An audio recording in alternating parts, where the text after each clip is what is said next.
strongest terms the apartheid policies applied by Israel in the occupied territories. The slaughter of innocent Palestinian people by multiple time shooting. Its policy of apartheid in the occupied territories. Executions of civilians by Israel. We are surprised to learn that this nomination has been postponed following a letter sent by a civil society organization that is known for its allegiance. They are tied to Secret Service, Israeli Secret Service, and this would be a flagrant violation of the regulations of this committee. This would have an impact on the action of the Council and its credibility.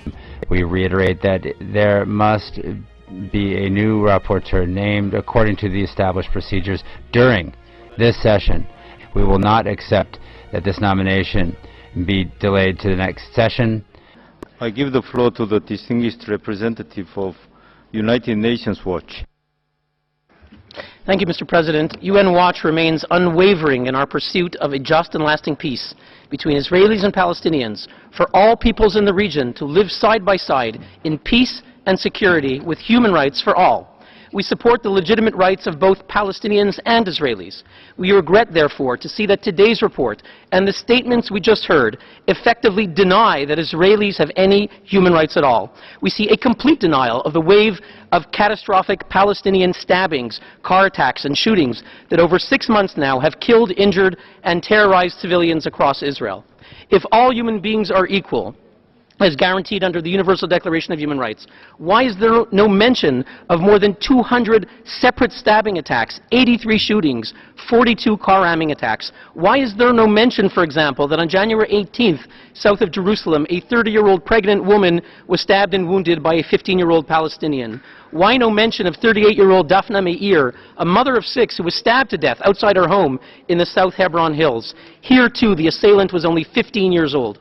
Why is there no examining of the incitement to hatred and murder that is brainwashing children into violence? Why do we have an analysis of root causes that doesn't go into this jihadist ideology?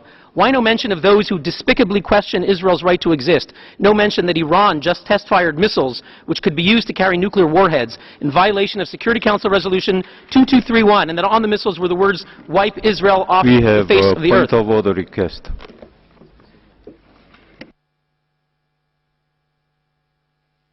Thank you, Mr. President.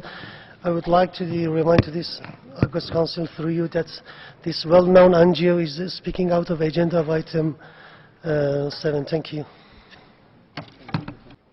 In regard to the mandate, finally, the distinguished Palestinian representative made reference to the report of UN Watch, which he attributes to delaying the appointment of a rapporteur. In our report, we note that under Resolution 5.1 and 1621, the criteria of, quote, impartiality and objectivity are of paramount importance when selecting mandate holders. We note that the distinguished Palestinian representative, rather than address any of the merits of our report, chose ad hominem slander. We think that speaks for itself. I thank you, Mr. President.